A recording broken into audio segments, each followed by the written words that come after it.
Happening right now, UPS's union workers have voted to authorize a nationwide strike. The strike could begin by the end of July if a deal is not reached between the two sides. And if no deal is reached, it could be one of the biggest work stoppages we've seen in decades. Dre Clark is following the latest on this. Dre, we expected them to authorize the vote. Do we have any idea what the vote was yet?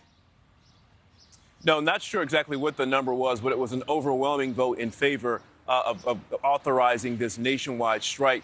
We had a suspicion that it was going to go in that direction because we know union leaders had implored their members to vote in favor of authorizing the strike because they believed it would give them better leverage in their negotiations with UPS company leaders. It's important to note that although this strike has now been authorized, it will not be effective immediately.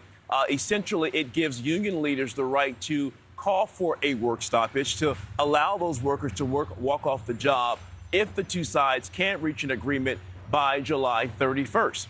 If they can't, that means more than 340,000 UPS unionized workers would walk off the job, and the ripple effect would be immediate in terms of the company's customer base, because that work stoppage would essentially mean packages would be extremely delayed because you would not have the bodies to move them from one place to the next.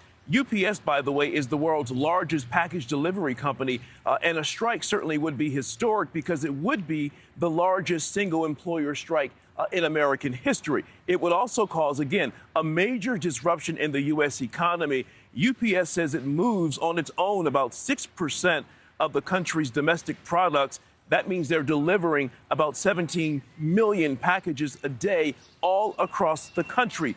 Even the slightest disruption could cause a major backup for the U.S. supply chain. Typically during the summer, retailers are, preparing for back-to-school sales as well as the holiday. So if this were to happen, again, that would have an impact as well. But company leaders have assured customers that deliveries will go on no matter what.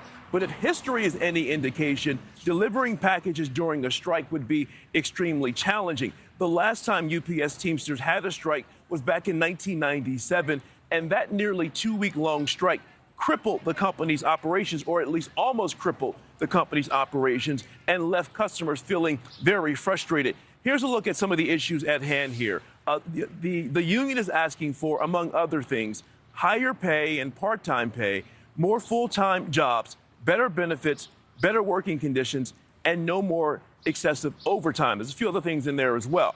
A statement from UPS said this: "We are pleased we are making steady progress with the Teamsters on a wide array of topics. UPS is focused on reaching a deal that is a win for employees, the Teamsters, UPS, and our customers." Now, Marty, these two sides have been negotiating since May here, and there has been some progress. For example, they were able to agree that all of UPS's fleet of trucks and vans should be outfitted with air conditioning units. The company has agreed to do that for a very long time now.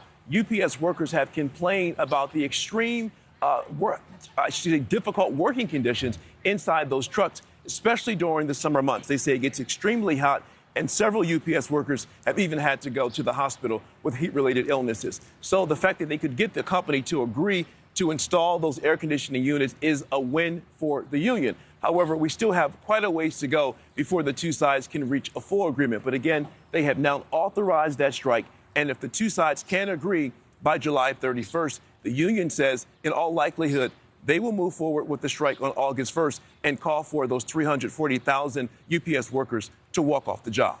AC in the truck straight seems like a no-brainer.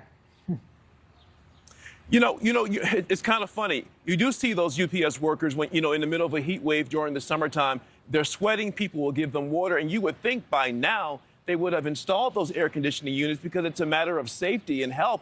But I guess it's taking this long and actually had to negotiate to get that. So it really is surprising that the UPS would think that's okay to have these guys out here, these men and women, making all of these deliveries in the middle of the summer and only giving them, in some cases, a fan to get through the day. Yeah, it makes you wonder about some of the other sticking points that separates the two sides. All right, Dre, we'll watch this one. Thank you. Thank you for watching. Go to newsnationnow.com to find News Nation on your television provider. And don't forget to click the red subscribe button below to get more of News Nation's fact-driven, unbiased coverage.